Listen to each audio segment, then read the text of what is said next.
আসসালামু আলাইকুম। আশা করছি সবাই অনেক ভালো আছেন। আমার আজকের রেসিপি ব্রেন মাসালা বা মগজ ভুনা। মগজে প্রচুর পরিমাণ ভিটামিন, ক্যালসিয়াম এবং আয়রন রয়েছে।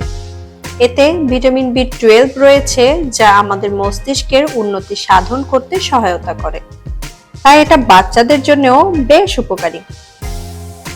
আজকের ভিডিওতে সহজ পদ্ধতিতে মগজ পরিষ্কার সহ কিভাবে রান্না করলে মগজ সবথেকে মজাদার হয় সেই রেসিপিটাই শেয়ার করছি। আমি এখানে একটা গরুর মগজ নিয়েছি। আপনারা চাইলে সেম রেসিপিতে খাসির মগজ দিয়েও রান্না করতে পারবেন। প্রথমেই আমি মগজটাকে পরিষ্কার করে নেব।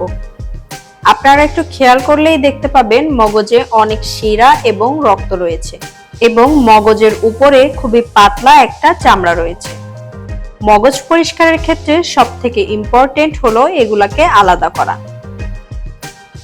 মগজের উপরের চামড়াটা নখ দিয়ে হালকা একটু চিমটি দিয়ে ধরে টান দিলেই এটা উঠে আসবে। সেই সাথে শিরাগুলাও উঠে আসবে। অনেকেই মগজটাকে গরম পানি দিয়ে ফুটিয়ে নিয়ে পরিষ্কার করে, তবে আমার মনে হয় এভাবে পরিষ্কার করলে রক্তগুলো মগজের সাথে লেগে যায়। তাই এভাবেই পরিষ্কার করাটাই সবথেকে শ্রেয়। একটু খেয়াল করলেই আপনাদের বুঝতে সুবিধা হবে আমি কিভাবে মগজের চামড়া এবং শিরাগুলা উঠিয়ে নিচ্ছি। সবগুলা শিরা এবং উপরের চামড়াটা উঠানোর পর মগজটা দেখতে ঠিক এমনটাই হবে। আর এই পর্যায়ে আপনাদের বুঝতে হবে মগজটা পরিষ্কার হয়ে গিয়েছে। এবার মগজগুলা কাটার পালা।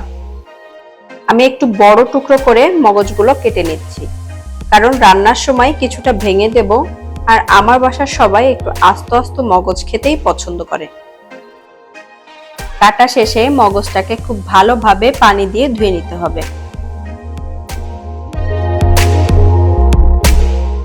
এবার রান্নার জন্য চুলায় একটি পাত্র বসিয়ে তাতে 1 কাপ পরিমাণ তেল দিয়ে তেলটাকে হালকা একটু গরম করে নিব।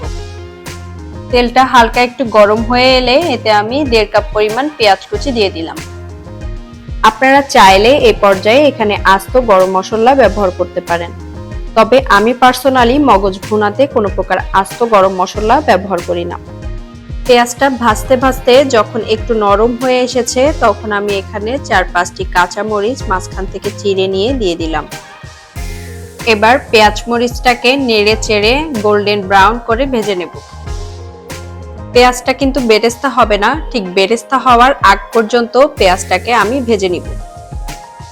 এ পর্যায়ে দিয়ে দিচ্ছি 1 টেবিল চামচ পরিমাণ আদা রসুন বাটা। 1 মিনিটের মতো আদা রসুন বাটাটাকে একটু নেড়ে চেড়ে ভেজে নিচ্ছি। গুঁড়া মশলাগুলো দেওয়ার আগে দিয়ে দিচ্ছি সামান্য একটু পানি, এতে করে গুঁড়া মশলাগুলো আর পোড়া লেগে যাবে না।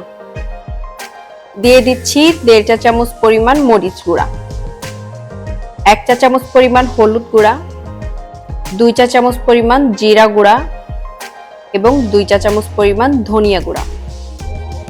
সেই সাথে দিচ্ছি 1 চা চামচ পরিমাণ গরম মশলা গুঁড়া এবং স্বাদ মতো লবণ। এবার নেড়ে চেড়ে মশলাগুলোকে খুব ভালোভাবে কষিয়ে নিতে হবে। মশলাগুলা যত ভালোভাবে কষানো হবে মগজটার টেস্ট কিন্তু ততই বাড়বে। আর কষানোর ক্ষেত্রে আরেকটু পানির প্রয়োজন হলে সেটা দিয়ে খুব ভালোভাবে কষিয়ে নিতে হবে। মশলাটা খুব ভালোভাবে কষানোর পর আমি আগে থেকে পরিষ্কার করে ধুয়ে রাখা মগজগুলা দিয়ে দিলাম। এবার মিনিট খানেক মগজটাকে মশলার সাথে খুব ভালোভাবে নেড়ে চেড়ে কষিয়ে ঢাকনা লাগিয়ে দিচ্ছি। লো হিটে 5 মিনিট রান্না করার পর ঢাকনা তুলে নিচ থেকে হালকা হাতে একটু নেড়ে দিচ্ছি। এবার নাড়ানির সাহায্যে 2-1টা মগজ একটু ভেঙে দিচ্ছি, এতে করে গ্রেভিটার স্বাদ অনেকটাই বেড়ে যাবে। এ পর্যায়ে 1 কাপ পরিমাণ পানি দিয়ে আবারও ঢাকা দিয়ে দিব। 7-8 মিনিট পর ঢাকটা তুলে আবার এটাকে নেড়ে চেড়ে দিচ্ছি। এই সময়ের মধ্যে মগজটা কিন্তু সেদ্ধ হয়ে গিয়েছে। এখন চুলার আঁচ বাড়িয়ে দিয়ে ঝোলটাকে কমিয়ে নিতে হবে। ঝোলটা কমে তেলটা যখন ভেসে উঠবে তখন 1/2 চা চামচ গরম মশলা উপর থেকে ছিটিয়ে দিয়ে ঢাকনাটা লাগিয়ে দিলাম। সেই সাথে চুলাটাও বন্ধ করে দিচ্ছি। এবার পরিবেশনের পালা। বলো। লাইক করবেন, কমেন্ট করবেন, ভিডিওটা শেয়ার করবেন, আমার মাম্মামের চ্যানেলটা সাবস্ক্রাইব করে দেবেন।